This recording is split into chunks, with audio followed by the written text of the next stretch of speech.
संत कबीर से किसी भक्त ने प्रश्न पूछा है। बड़ा मार्मिक प्रश्न है।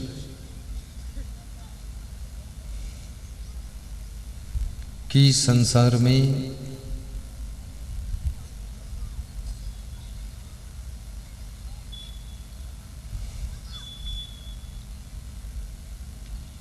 दुख है कि सुख है?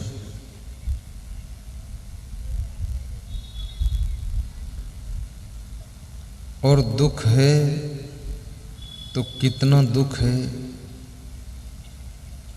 और सुख है तो कितना सुख है? और दुख है तो दुख क्यों है? और दुख से बचने का उपाय भी है, और बचने का उपाय है तो कौन सा उपाय है? ये प्रश्न पूछा गया। मनुष्य अपनी पूरी जिंदगी किस चीज में बिता देता है?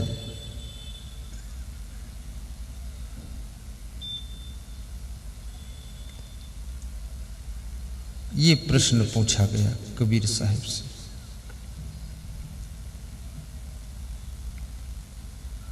मनुष्य के मन की क्या दशा है?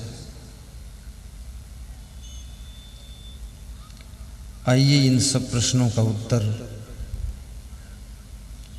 रामायणी नंबर 23 में कबीर साहब ने दिया।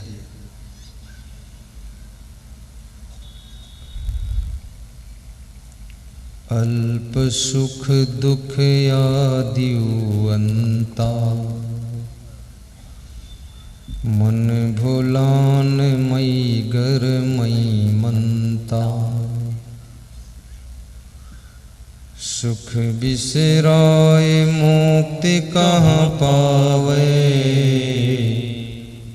परिहरि साचे झूठ निज धावे। अनल ज्योति डाहै एक संगा, नैन नेह जस जरई पतंगा। करहु विचार जो सब दुख जाई, परिहरि झूठा केर सगाई। लालच लागी जन्म सिराई, जरा मरण नियराय लयाई। तो भरम का बांधाई जग, यही विधि आवे जाय। मानुष जन्म पाई के, नर काहे को जहड़ा। अल्प सुख दुख आदि अंता, मन भुलान मई गर मई मनता। सुख बिसराए मुक्ति कहाँ पावे, परिहरि साच झूठ निज धावे। अनल ज्योति डाहै एक संगा, नैन नेह जस जरई पतंगा। आज का प्रसंग दुख और सुख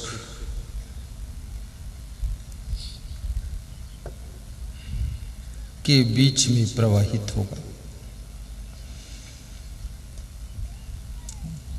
क्योंकि संसार में बुद्धिमान भी दुखी है और बुद्धू भी दुखी है, धनवान भी दुखी है, निर्धन भी दुखी है, जवान भी दुखी है, बूढ़ा भी दुखी है, स्त्री भी दुखी है, पुरुष भी दुखी है। दुख है। सबके जीवन के दुख के कारण बिलक बिलक है। कोई अपने पुत्र से दुखी है, और कोई पुत्र नहीं है इसलिए दुखी है। कोई इसलिए दुखी है कि पुत्र कहना नहीं मानता है। कोई इसलिए दुखी है पुत्र पढ़ने में कमजोर है। कोई इसलिए दुखी है कि शादी नहीं हो रही है। कोई इसलिए दुखी है कि शादी तो हो गई पर पति पत्नी का मेल नहीं खा रहा है।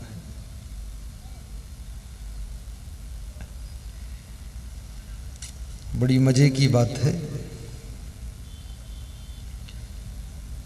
कोई इसलिए भी दुखी है पति पत्नी के कोई बच्चे जन्म नहीं ले रहे।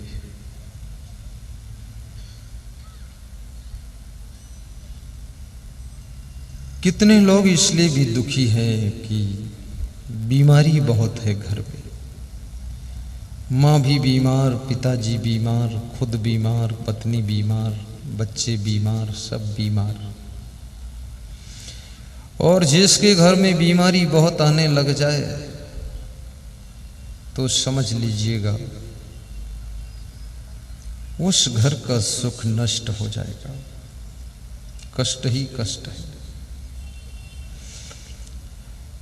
और बीमारी जब आने लगे तो खुली हवा में लंबी सांस खींचना चाहिए।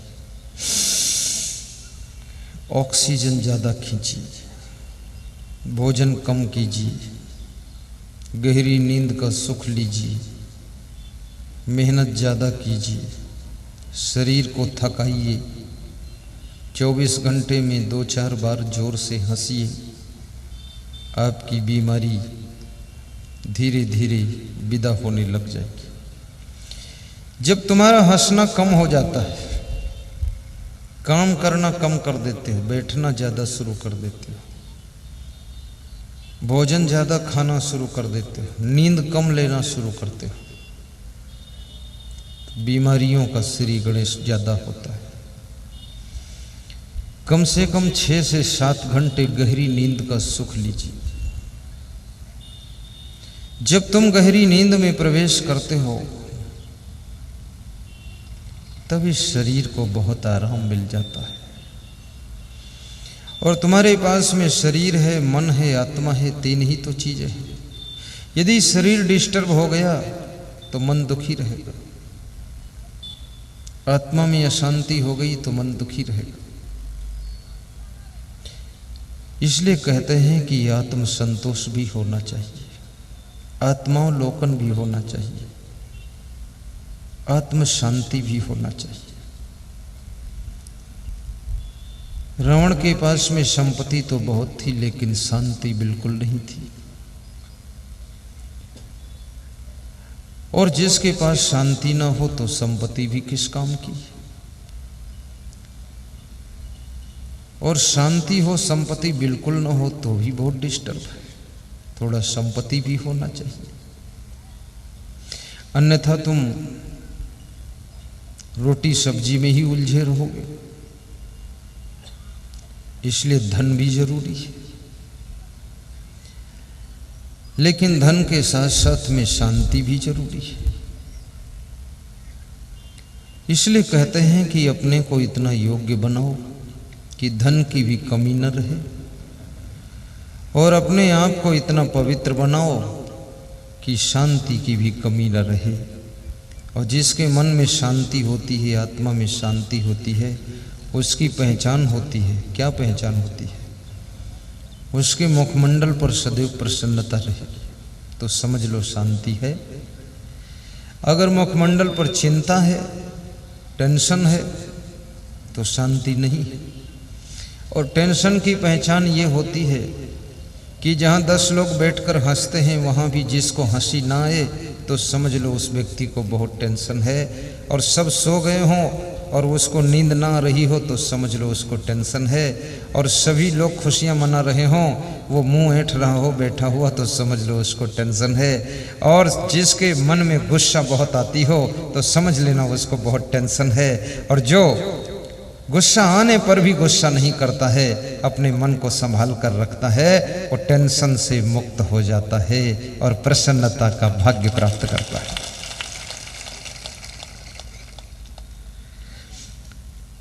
इस संसार में हंसना भी सीखो। बचपन में तुम हंसते थे क्योंकि तुम अज्ञानी थे। लोग कहते थे बच्चे को ज्ञान नहीं, लेकिन मुझे लगता उस समय ज्यादा ही ज्ञान था, कुछ कम से कम हंसी खुशी तो थी।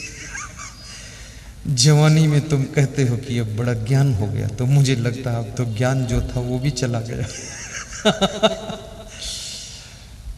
अब ज्ञान ये दुनियादारी का हो गया, दुकान चलाने का ज्ञान हो गया, मकान बनाने का ज्ञान हो गया, खेती बाड़ी करने का ज्ञान हो गया।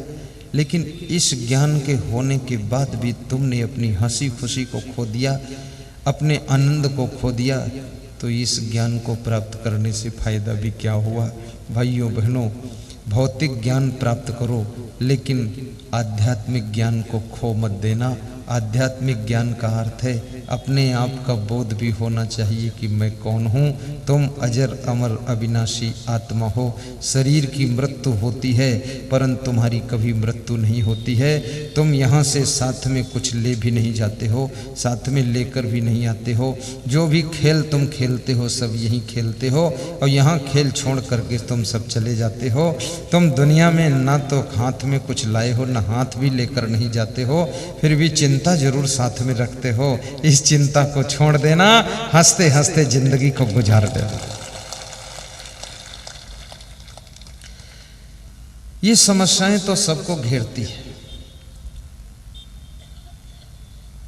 मुर्दे के जीवन में कोई समस्या नहीं होती है।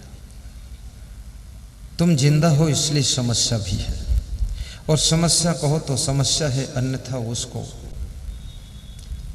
जिंदगी का एक अंग ही मान लीजिए। आप यात्रा में जा रहे हो, गाड़ी पंचर हो गई है, ये कोई समस्या नहीं है। गाड़ी है, टायर है तो पंचर भी हो सकता है, और पंचर हुआ है तो पंचर ठीक भी हो सकता है, और ठीक हो सकता तो यात्रा फिर शुरू हो सकती है, और यात्रा शुरू हो सकती है तो बीच में एक्सीडेंट भी हो सकता है, और एक्सीडेंट हो सकता है तो फिर गाड़ी को ठीक करके और अपनी दवा लेकर के फिर से यात्रा शुरू हो सकती है, और फिर से यात्रा शुरू होगी तो मंजिल भी जरूर मिलेगी, मंजिल भी जरूर मिलेगी। छोटी छोटी बातों में घबराया न करो। कोई तुम्हें चोटदार शब्द बोल दे तो उदास मत हुआ करो। कोई तुम्हारा अपमान कर दे, मन को दुखी न किया करो, क्योंकि जिसके पास में जितनी समझ है उतना ही तुम्हारे साथ व्यवहार कर सकता है। कोई तुम्हारी प्रशंसा करे, उसको धन्यवाद दे दिया करो। कोई तुम्हारी निंदा करे तो उस पर विचार कर लिया करो कि वास्तव में क्या मेरे में कमी है। ये यदि है तो उस निंदक को भी धन्यवाद दीजिए कि तूने मेरी कमी की याद दिलाई, इस कमी को मैं दूर कर लूँगा तो मैं ज़्यादा योग्य हो जाऊँगा, और मुझे योग्य बनाने में तूने मदद किया है। वास्तव में तो निंदक है, लेकिन मैं तब भी धन्यवाद देता हूँ कि तूने मुझे अपना सुधार करने के लिए याद दिला दिया है, उसको भी धन्यवाद दीजिए।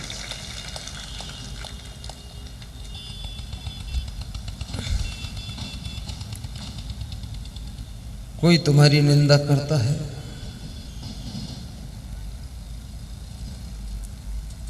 उससे दुखी मत होइए। निंदा भी जिंदा व्यक्ति की होती है, मुर्दा की निंदा नहीं होती। मर जाने के बाद दुश्मन भी कहता है आदमी ठीक था, संसार छोड़ के चला गया बेचारा। लेकिन जब तक जिंदा था तो कहते थे आदमी बहुत खतरनाक है, बच के रहना।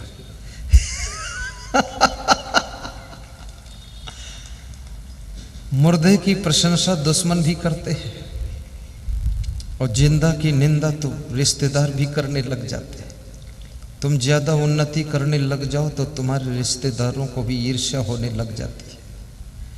तुम्हारा ज्यादा विकास होने लग जाए तो तुम्हारे कुटुंबियों को भी तुमसे जलन बढ़ने लग जाती है। तुम बहुत अच्छा मकान बना लो तो गांव वालों को तुमसे बड़ी ईर्ष्या पैदा हो जाती है कि इसका मकान इतना अच्छा क्यों बन गया। वो ये नहीं सोचते मेरा मकान अच्छा क्यों नहीं बना, इस पर विचार करें तो उनका भी अच्छा बन सकता है। वो ये विचार करते इसका अच्छा बना क्यों, इसको बिगाड़ दिया जाए तो ठीक है। ये सोच उनकी नेगेटिव है। धनवान की प्रशंसा करने वाले लोग कभी निर्धन नहीं होते हैं, धनवान की निंदा करने वाले कभी धनपति नहीं बनते हैं, विद्वान की निंदा करने वाले हमेशा मूर्ख ही रह जाते हैं। और याद रखना, साधु की बुराई करने वाले व्यभिचार में ही फंसे रह जाते हैं, और अपने माता पिता को दुख देने वाले जिंदगी में कभी सुख नहीं पाते हैं। दूसरों का बिस्तर छीनने वाले कभी विश्राम नहीं पाते हैं, और दूसरों की रोटी छीनने वाले कभी भूख खुलकर नहीं पाते हैं, वो खा भी नहीं सकते हैं। और याद रखना, दूसरों की सुख शांति भंग करने वाले जिंदगी में कभी चैन नहीं पाते हैं, और दूसरों की गले की चैन खींचने वाले अपनी आत्मा की चैन को खो देते हैं। इसलिए कभी किसी को सताना मत, प्रेम की जिंदगी जीना, उन्नति करने वालों को धन्यवाद देना। कोई अच्छी गाड़ी में बैठकर जा रहा है, कहना कि हे गुरुदेव, आपकी कृपा से इसको गाड़ी मिली है, मेरे ऊपर भी कृपा करना, मुझको भी एक दिन ऐसी गाड़ी मिले। ऐसी कामना किया करो, ये मत कामना किया करो कि इसको गाड़ी मिली है, प्रभु ऐसी कृपा करो इसकी गाड़ी का एक्सीडेंट करा दो, ये भी मर जाए, गाड़ी भी खत्म हो जाए। ऐसी अशुभ कामना मत करना। विदुर जी ने बहुत बड़ी बात कही है कि 6 प्रकार के लोग संसार में सदैव दुखी रहते हैं।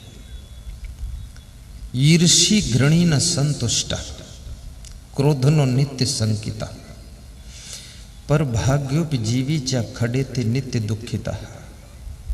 विदुर जी कहते हैं, दूसरों से ईर्ष्या करने वाला, जलन रखने वाला, वो सदैव दुखी रहता है, क्योंकि उसके पास में स्वयं का दुख नहीं है, लेकिन दूसरों के सुख से दुखी है।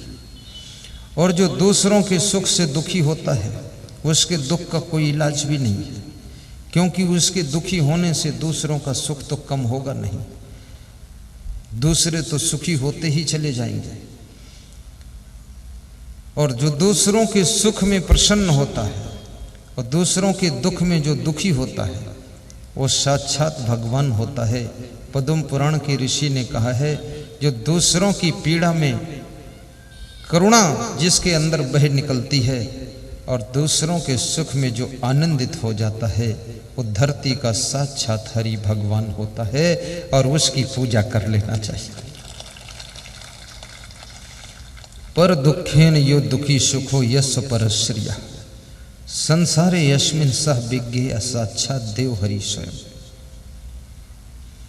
पद्म पुराण का ऋषि कहता है, किसी के दुख को देख करके आपका दिल पिघलना चाहिए, और सुखी देख करके आपको खुशी होना चाहिए। आज मैं श्री रामाधार यादव जी के पावन घर में गया, जो कि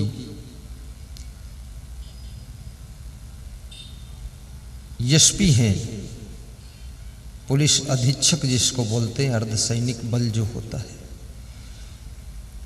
तो उनकी सरलता और उनकी नम्रता और सुशीलता को देखकर मैं बहुत प्रभावित हुआ कि इतने बड़े पद पर हैं, लेकिन धन्यवाद है उनके माता पिता को जिन्होंने उन्हें ऐसा संस्कार दिया।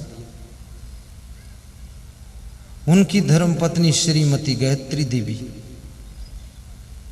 जब उसको टाइम मिलता है तो टीवी में प्रवचन ही सुनती रहती है, और उसको क्या पता था कि जिनका प्रवचन सुनती हूँ मेरे घर में भी आएंगे। इसमें बहुत से लोगों को भरोसा ही नहीं था। कल हमारे डॉक्टर साहब श्री दिलीप कुंवर जी कह रहे थे कि हमको अब भी विश्वास नहीं हो रहा तुम मेरे घर आए हो क्या। उनकी पत्नी रात में रोली कि अरे गुरुदेव अपने घर कैसे आ गया, क्या योग है। याद रखना, भक्ति जब परिपक्व हो जाती है तो सेबरी की कुटिया में राम को आना पड़ता है, और भक्ति जब पक जाती है तो विदुर की झोपड़ी में कृष्ण को जाना पड़ता है, और आपकी भक्ति जब पक जाती है तो सप्तरी जिले में मुझको भी आना पड़ता है, मुझको भी आना पड़ता है। भक्ति करते रहो, ध्यान लगाते रहो, कभी न कभी गुरुदेव की कृपा होगी, आपके पावन घर में उनका आना होगा। ये दुर्गी प्रसाद यादव, आप उनको देखेंगे तो आपको भरोसा नहीं होगा, ये इतना कमजोर आदमी गुरु जी को बुला सकता है। कहाँ है दुर्गी प्रसाद? इधर आओ, खड़े हो, आप देख लो। अभी भी तेज हवा चले तो शरीर उड़ जाएगा, शरीर भी कमजोर है। इधर आओ, इधर, ये देखो आप। और उनकी पत्नी अमलिया बाई, जिसका कोई मोल ही नहीं, अमोल है। ये देखो, अगर वह एक बार सोचते थे गुरुदेव को बुलाऊं, तो उनकी पत्नी 20 बार सोचती थी जल्दी बुलाओ। दोनों पति पत्नी ने सलाह किया कि बुलाना ही है, बुलाना ही है, कुछ भी हो। आज उनकी मेहनत, उनकी श्रद्धा, उनकी भक्ति, बड़े महान आत्मा हैं जो मुझे बुलाकर ये हजारों तुम जैसी आत्माओं को मिलन कराया, दर्शन परसन कराया। मैं भी आपको कभी देखा नहीं था, आपने भी हमको फोटो में देखा था, टीवी में, साक्षात नहीं देखा था।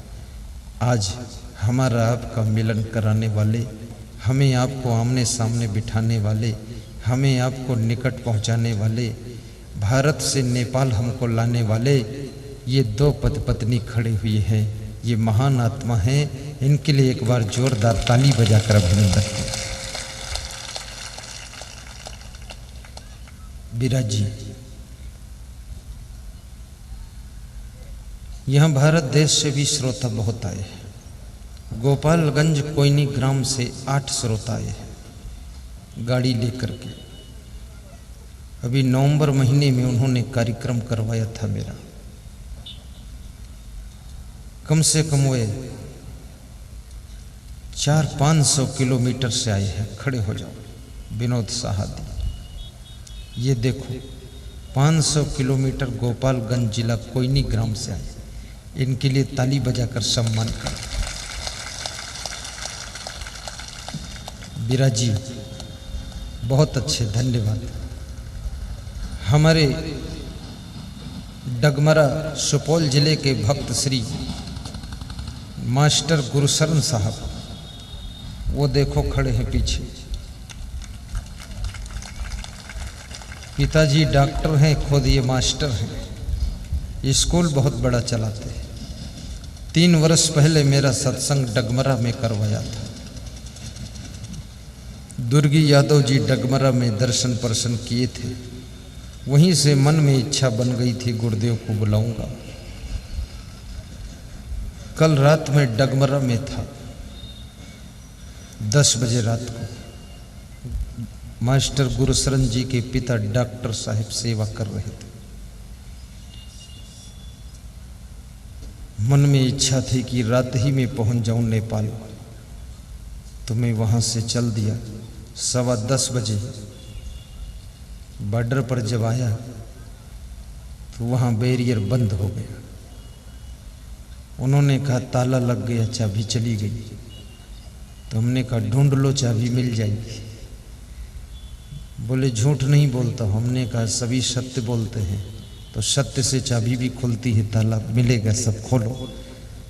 तो उसका मन बदल गया, वो चाबी ढूंढ लिया, खोल दिया और निकाल दिया।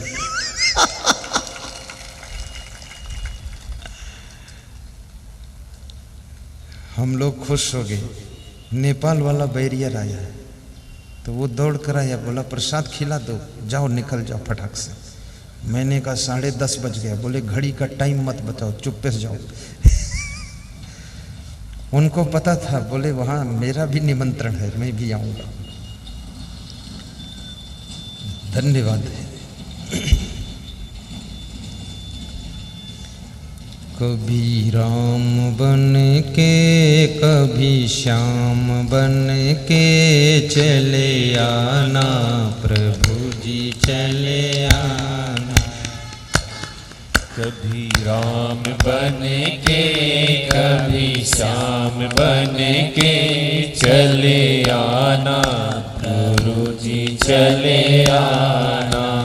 तुम राम रूप में आना, तुम राम रूप में आना।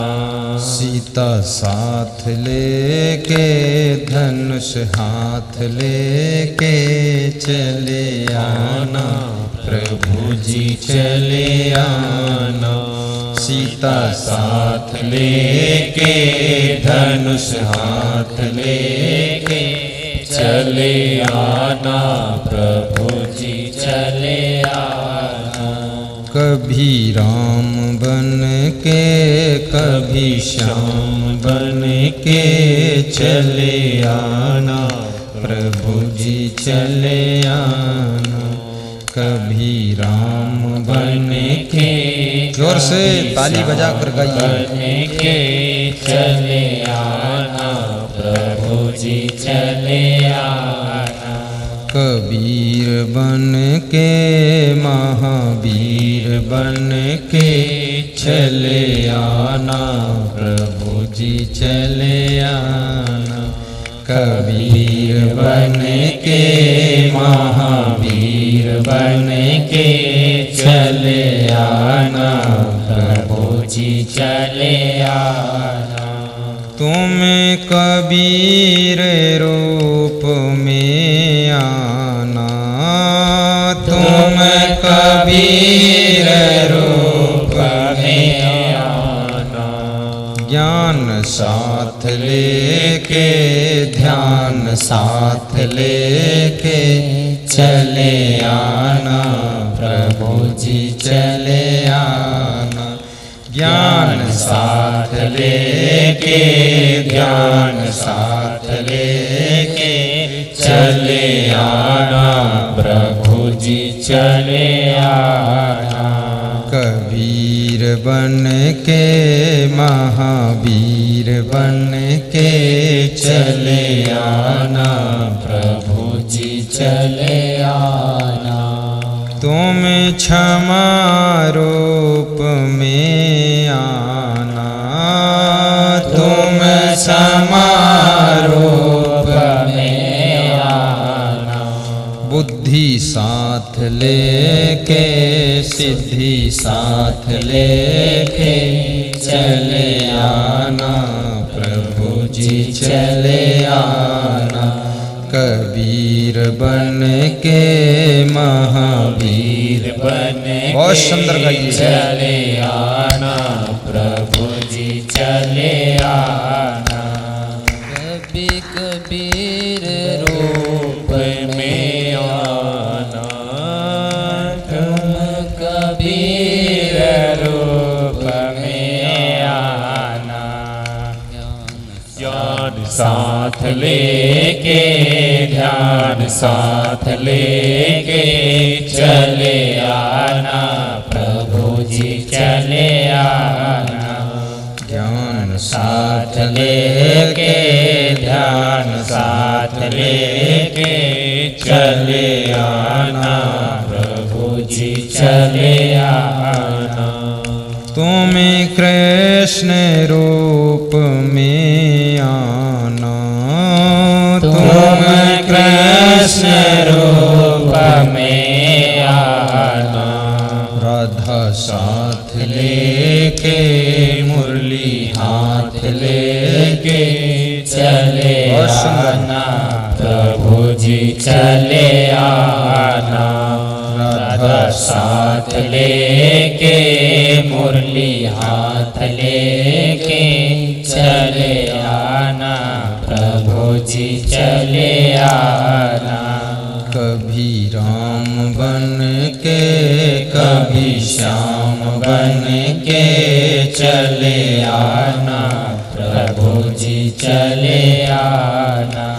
कभी कभी राम बन के कभी श्याम बन के चले आना प्रभु जी चले आना।